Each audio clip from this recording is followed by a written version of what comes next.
quedarse en pie para leer la palabra y luego nos sentamos. Al salir él para seguir su camino, vino uno corriendo e hincando la rodilla delante de él, le preguntó: Maestro bueno, ¿qué haré para heredar la vida eterna? Jesús le dijo: ¿por qué me llaman bueno? Ninguno hay bueno sino solo uno, Dios. Los mandamientos sabes: no adulteres, no mates, no hurtes, no digas falso testimonio, no defraudes, honra a tu padre y a tu madre. Él entonces respondiendo le dijo: Maestro, todo esto lo he guardado desde mi juventud. Entonces Jesús mirándole, le amó y le dijo: una cosa te falta. Anda, vende todo lo que tienes y dalo a los pobres y tendrás tesoro en el cielo. Y ven, sígueme tomando tu cruz. Pero él, afligido por esa palabra, se fue triste porque tenía muchas posesiones. Padre bueno, gracias Señor, porque aquí hay un mensaje para todos en el mundo entero. Para aquellos que no te conocen, Señor, y que en algún momento han anhelado conocer la salvación, pero también para aquellos que ya la conocemos, porque es necesario afirmarla, Señor. Muchísimas gracias por este mensaje que tú tienes preparado para tu pueblo. Yo lo tengo como un sermón, pero conviértelo, Señor, en un mensaje a tu pueblo. Abre los oídos del entendimiento, Señor. Regala sabiduría, ese conocimiento tan necesario a cada uno. Y a mí, Señor, lo mismo, pero añádeme, Señor, sabiduría, prudencia, sensatez, humildad para expresar esta palabra. Muchas gracias en el nombre de Jesús, Señor. Amén. Amén. Cuando hablamos de la vida eterna, muchos la miran lejos, incluso abstracta, que no se puede tocar, no se puede ver. Y tiene tantos apelativos, ¿verdad? Tantas cosas, pero la vida eterna en realidad es una manifestación eterna, es una manifestación gloriosa, eterna, que Dios preparó de antemano para los seres humanos. Claro que para los hombres debe de consistir en pasar de muerte a vida, pero vida espiritual, porque de todas maneras el hombre muere y pasa a vida, pero tal vez no vida espiritual en abundancia, sino a un lugar de tormento. Y esas dos fases, esas dos partes existen. Por eso es que cuando usted y yo, amado hermano, hermana, hablamos de la salvación, tenemos que tratar de que quede como engendrada en nosotros, para poder abrir la boca y hablarle a otro de salvación. Esto debería parecerse como cuando uno le dice al niño: oye, no hagas eso porque es peligroso. Oye, no te metas allí porque ahí hay una serpiente. No hagas tal cosa. ¿Por qué? Porque tiene el cuidado de que aquella persona a la que advierte no le ocurra un daño. Entonces, cuando nosotros hablé de engendrar esa realidad en nuestro corazón, es que seamos capacitados para hablarle a otros qué es la salvación. Nuestro pastor está dando las charlas muy excelentes, muy buenas. Usted no se las pierda. ¿Por qué? Porque la salvación la vemos rara, lejos y sin entender. Pero ya le dije que es una manifestación de la gloria de Dios para pasar de un estado de vida a otra. Y la condición única y exclusiva para la salvación es recibir a nuestro Señor Jesucristo. Todos ustedes que lo han recibido, están acá, tienen que comenzar por ahí, reconociendo quién es Jesús, quién es el Señor Jesús. Y del que vamos a hablar en este momento es el que está predicando la palabra en su tiempo, y ahí en esa predicación de la palabra va dejando un impacto, y ese impacto de la palabra va haciendo efectos.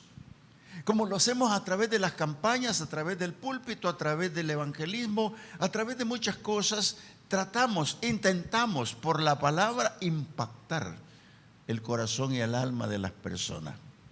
Porque usted no se ande considerando que es excelente, que es grande. Usted tiene, igual que todos nosotros aquí, un espíritu, un alma y un cuerpo. El cuerpo de todos nuestros desaparece, muere, pero el alma y el espíritu vuelven a Dios, que lo dio, y Dios tiene capacidad para decirme: no te conozco. Entonces, muchos no creen eso. Por eso te quiero hablar un poquito sobre este tema. Dejemos que la palabra nos impacte para afirmar nuestra vida eterna. Dejemos que la palabra nos impacte de una forma especial, hermano. ¿Por qué? Porque el ejemplo de este muchacho que estamos leyendo dice que al salir él para seguir su camino, acaba de bendecir los niños, ¿verdad? Para seguir él su camino, vino uno corriendo. Fíjese usted cómo venía, corriendo. Me llama la atención cómo podía en la multitud venir ese corriendo, y rompió filas e hincando la rodilla. Me imagino que una rodilla nomás bajó, porque dice e hincando la rodilla, como una venia, como una reverencia, dobló la rodilla. Lo normal es que doble dos, pero dobló la rodilla, ¿para qué?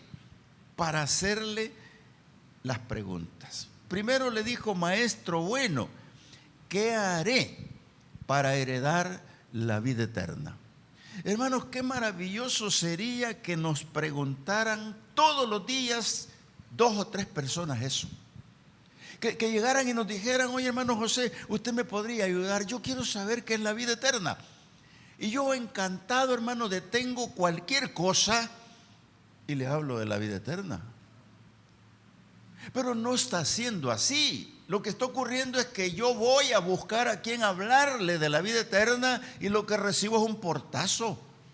Lo que recibo es una cosa, un desaire. No me interesa, yo soy católico, yo soy evangélico de no sé dónde, y mete cantidad. Eso es lo que recibimos, ¿sí o no? Pero qué hermoso sería que hubiese como este joven, que llegaran a preguntarle y le dijeran: Reinaldo, mira, necesito saber qué es la vida eterna. Oye, ¿qué haría Reinaldo? Sencillamente se detiene a aprovechar el momento. Nosotros en evangelismo usamos hace 3 años, 4 años allá en Periplaza, regáleme 1 minuto de su tiempo para exponerle la palabra, para impactarlo con la palabra. ¿Por qué? Porque cuesta encontrar a alguien que se interese en saber de la vida eterna. Entonces, hermanos, este joven dijo: ¿qué haré para heredar la vida eterna? Y comienza el diálogo. ¿Qué es lo que había pasado? Ese joven había sido impactado por la palabra del Señor. Ese impacto lo saca de un contexto. ¿Por qué? Porque mucha gente cree, hermano, que porque se sabe los 10 mandamientos es salvo. Y mucha gente cree que porque leyó la Biblia de pasta a pasta y recita más de 1000 versículos es salvo. Y en aquel tiempo esta gente creía que los mandamientos le daban oportunidad de salvación. Y el Señor sabe que no. ¿Qué es lo que pasa cuando una persona, hermano, cree en esas cosas? Lo que crea en él o ella es un vacío. Y ese vacío camina con él y no se da cuenta que anda vacío, que no lleva nada. Pero cuando lleva la palabra, hermanos, esa palabra es el sustento, es la fortaleza, es la sabiduría, el conocimiento de Dios en medio de tu pensamiento, tu corazón. Porque es el momento preciso en el cual Dios ocupa, ¿para qué? Para que salgas de ese vacío. Hay mucha gente que está en este vacío, como este joven rico, está en un vacío total del conocimiento de Dios, un vacío total de la doctrina, un vacío total de saber su futuro, un vacío total, tristeza, qué sé yo, más cosas que pueden venir. Y así hay mucha gente, hermanos, porque incluso entre los evangélicos hay gente que tiene, entre comillas, dudas de su salvación. Y cuando tú comienzas a dudar de tu salvación, mejor hinca la rodilla y pregúntale: Señor, ¿habrá alguien que me explique la salvación? Y si me lo haces a mí, con gusto. Y si quieres que hagamos vigilia por eso, con gusto. Pero es necesario. El Señor habló de la doctrina y la salvación y enseñó el tema principal del nuevo nacimiento. El nuevo nacimiento en la persona, hermano. Muchos no entienden el nuevo nacimiento. Si ustedes se dan cuenta, Nicodemo era un fariseo. Era un hombre importante, pero un fariseo. Podría decirse contrario al Señor. Pero este hombre fariseo se convenció, lo impactó la palabra y fue salvo, Nicodemo. Ustedes lo ven en la cruz del Calvario bajando el cadáver con José de Arimatea, el cadáver de Jesús, porque Jesús murió. Lo lavaron, lo perfumaron y lo volvieron a enterrar, o sea, lo enterraron para que resucitara el tercer día. Si yo veo a Nicodemo hasta allá, aquí no me cabe la menor duda de que por todas las palabras que cruzó con él en el mensaje que él le dio, y que le dio un mensaje medular que todos conocemos, que le dijo: porque de tal manera amó Dios al mundo, que dio a su Hijo único, para que todo aquel como tú, Nicodemo, crea y no se pierda y tenga la vida eterna. Porque yo, dijo, no he venido para condenar el mundo ni para perderlo, sino para salvarlo. Esa palabra, hermanos, es la que debe de impactar en las ciudades, es la palabra que debe impactar en tu colonia, en tu casa misma. Esa palabra debe impactar así como fue impactado Nicodemo. Mateo y Zaqueo son otro ejemplo del nuevo nacimiento por la palabra. ¿Por qué te digo Mateo y Zaqueo? Porque Zaqueo era ladrón. Porque Zaqueo y Mateo eran ladrones. Hermanos, si estoy hablando de la Biblia, no estoy pensando en otra cosa, pero eran ladrones. Pero ¿qué hizo la palabra? Los impactó. Cuando llegó donde Mateo, lo vio sentado en el banco de los publicanos y le dijo: oye, Mateo, ven, levántate y sígueme. ¿Qué hizo Mateo? Oiga, la empresa se me cae, la empresa se me hace pedazo, ¿y qué voy a hacer? Pero dejó el banco y lo siguió. Pero ¿qué pasó con Zaqueo? Me subí en un árbol, en un sicomoro, subido allí para ver a Jesús. Zaqueo, bájate de allí, porque es necesario que este día yo pose en tu casa. Y era ladrón. Pero el impacto de la palabra, hermano, viene para toda la gente. No importa de qué alcurnia venga, no importa qué estrato social viva. La palabra es para todo el mundo, es para todo aquel que cree, porque el Señor había dicho en su palabra que no volvería vacía. Entonces el impacto de la palabra es para todo el mundo. Y tú que lo estás viendo en la televisión o donde te encuentres, es lo mismo. No importa tengas o no tengas dinero, o tengas una categoría elevada, o eres presidente de cualquier parte del mundo, la salvación es para ti también. Oiga, yo diría que la vida es nada sin Jesús. Perdonen la expresión o no me perdonen, pero es la verdad. La vida es nada sin Jesús. Dice la Biblia que somos peregrinos advenedizos sobre esta tierra. Y Job atrevidamente dice: nada te vas a llevar. Pero ¿qué es lo que pasa cuando digo que la vida es nada sin Cristo? Lo que me debe de impactar a mí es eso, de que la vida es nada sin Cristo. Entonces, ¿qué es lo que tengo que hacer? Darle importancia a la salvación. Porque cuando yo le dé importancia a la salvación, voy a poder dejar el mundo de los placeres. Voy a poder dejar el mundo como lo dejó Zaqueo, el mundo que dejó Mateo el publicano, el mundo que han dejado muchos, pero solo sí por ese impacto de la palabra. Porque hay un problema en el ser humano, en todos, que tienen un gobierno. Y ese gobierno lo tienes tú, lo tiene todo el mundo, tiene su gobierno. ¿Qué gobierna? Su alma, su espíritu y su cuerpecito que obedece. Ese es tu gobierno. Pero cuando tú te encuentras en situaciones difíciles y comienzas a darte cuenta de la salvación y comienza alguien a explicarte que te puedes perder, comienzas a hacer algo por eso. Si no te asusta lo que acabo de decir y lo repito ahora, que el espíritu y el alma vuelven a Dios que lo dio y Él puede decir no te conozco. Si no te impacta eso, pues te puede impactar que ese cuerpecito egocéntrico va a la tumba. Pero tú sigues siendo tú. ¿Por qué? Porque el espíritu y el alma no mueren. Pero cuando tu voluntad te domina, te conviertes en un perdedor o perdedora.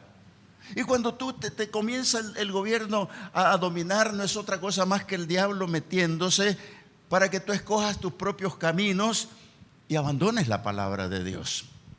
Y cuando eso pasa, comienza gente. Yo he oído testimonios. Ayer nada menos ayer me senté a hablar con un hombre que íbamos por un asunto particular y lo que hizo fue darme un testimonio de 1 hora para el asunto particular, resolverlo en 10 minutos. Pero me gustó tanto el testimonio que yo quisiera traerlo para que lo dé, porque tiene relación con la vida eterna. Y una de las palabras que me dijo: yo era perdedor, pero gracias que el Señor me abrió los ojos y ahora soy ganador, porque ahora yo no escojo mis propios caminos, sino que el Señor me los dirige. Hermanos, este es el progreso espiritual terrenal, porque tu voluntad puede ser dominada por el diablo y esa voluntad dominada te hace caminar rumbo a la muerte eterna. Y aquí está el Señor frente a un joven que le ha dicho: ¿qué tengo que hacer para heredar la vida eterna?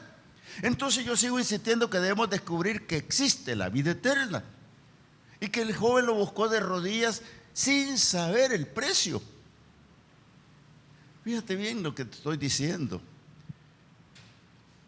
porque Elimas, creo que es el de los Hechos, que cuando vio que los discípulos hacían milagros y cosas, proezas, llegó y le dijo: véndanme de eso.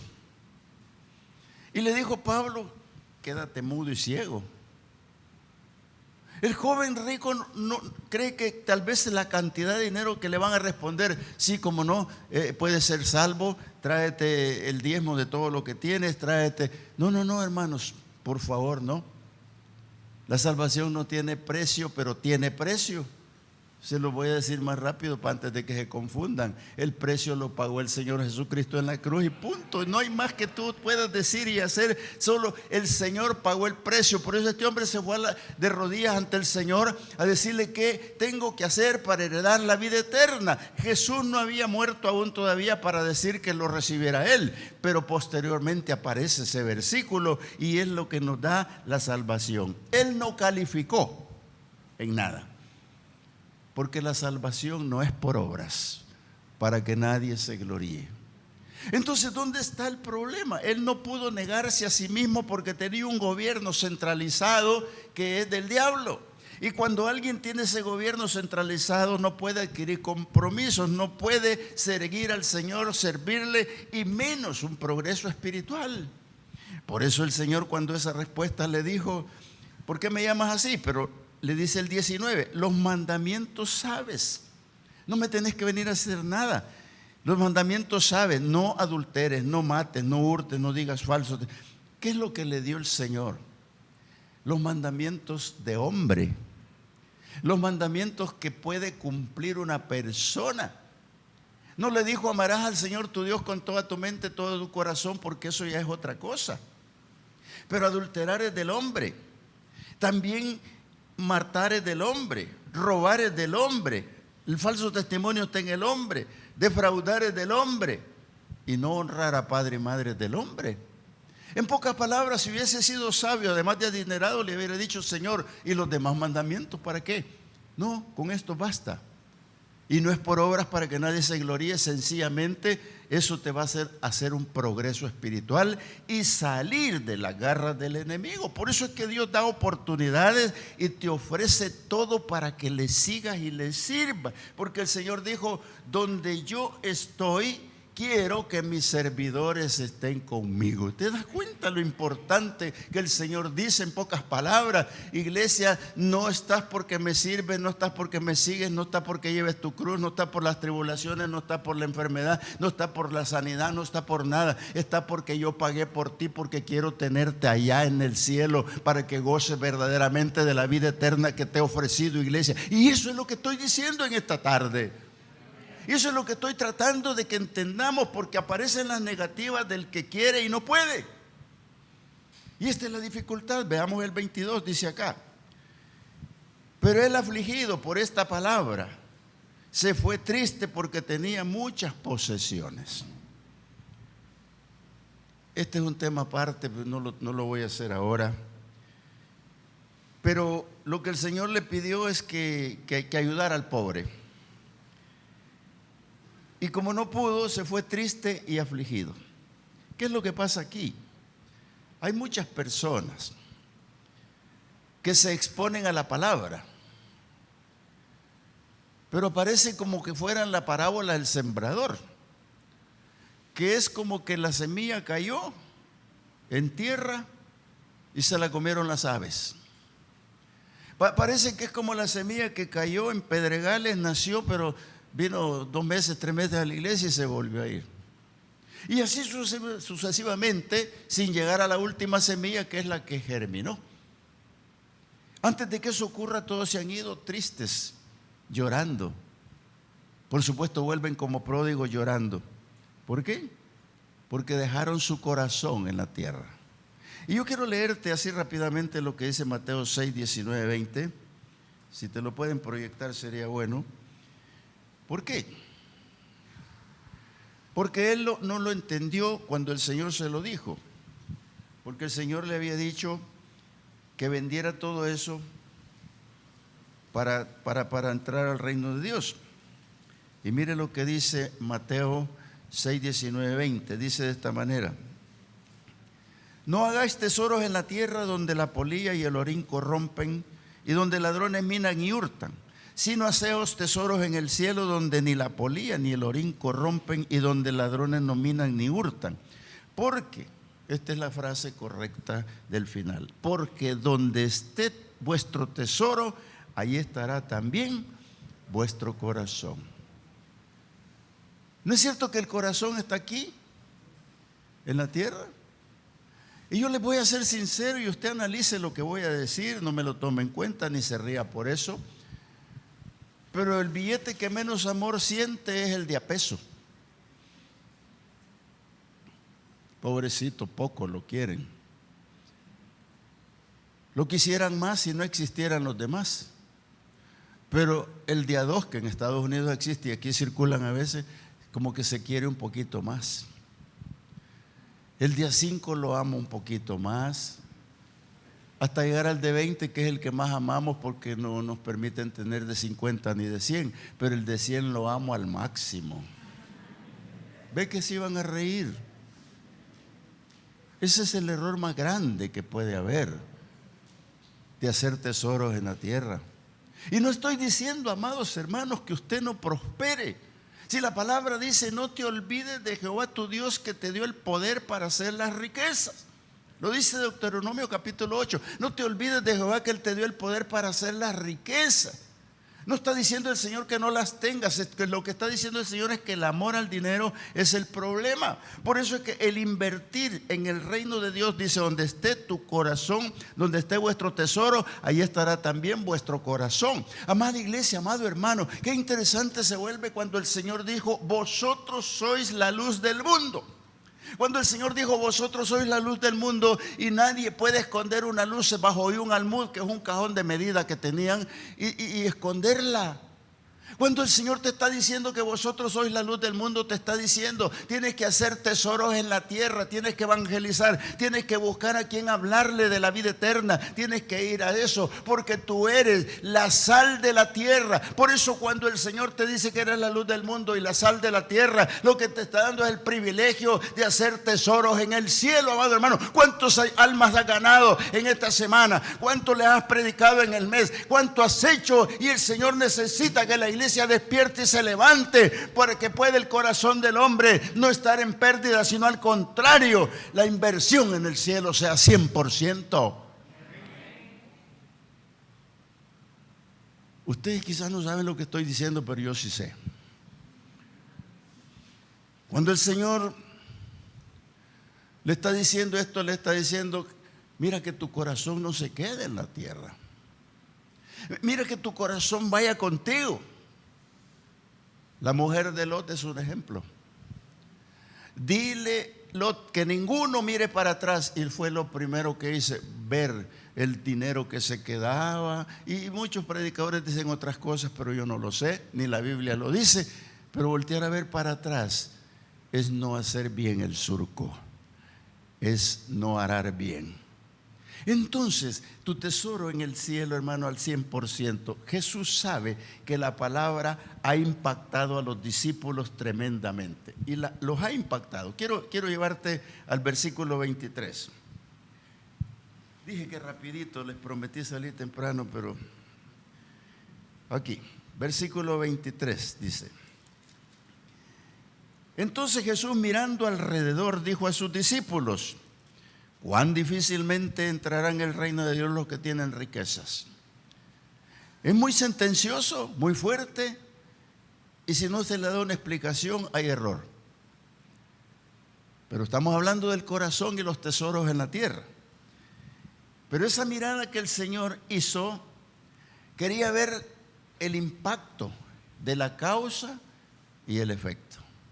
Que quería ver cómo se había impactado el joven rico y cómo se habían impactado los que oían. Y el impacto fue grande. ¿Por qué? Porque cuando habla de tener el corazón sobre la tierra, es no invertir en el reino de Dios. Él sabe que la palabra impacta. Él sabe que no vuelve vacía. Pero el joven rico impactado causó impacto en los discípulos. Y el Señor comienza a explicar sobre lo que es el amor al dinero. Que esto marca la diferencia. Ya te dije que tú amas el billete de A20 más que el de 1 y etcétera. El que me diga lo contrario, creo que se equivoca. Yo le puedo hacer la prueba, pero no puedo. Le pongo un billete de 20 aquí, uno de 1, y le digo: agarre el que quiera. O cuando uno se encuentra con un centavo en la calle, lo ve pasar y se va de pasada. Pero si es de a peso, ¿no es cierto? Así como es. Quiero leer 1 Timoteo capítulo 6, versículos 7 y 10. Dice de esta manera: porque nada hemos traído a este mundo y sin duda nada podremos sacar. Lo dijo Job. Así que teniendo sustento y abrigo, estemos contentos con esto. Porque los que quieren enriquecerse caen en tentación y lazo y en muchas juzgadicias necias y dañosas que hunden a los hombres en destrucción y perdición. Porque raíz de todos los males es el amor al dinero, el cual codiciando algunos se extraviaron de la fe y fueron traspasados por muchos dolores. Ese es el resultado del amor al dinero.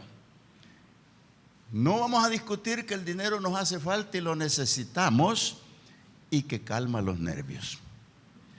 Pero dicen los discípulos, se asombraron de sus palabras, pero Jesús respondiendo volvió a decirles: hijos, cuál difícil es entrar en el reino de Dios a los que confían en las riquezas. Lo acabo de leer. Más fácil es pasar un camello por el ojo de una aguja. Se está refiriendo no a una aguja de coser.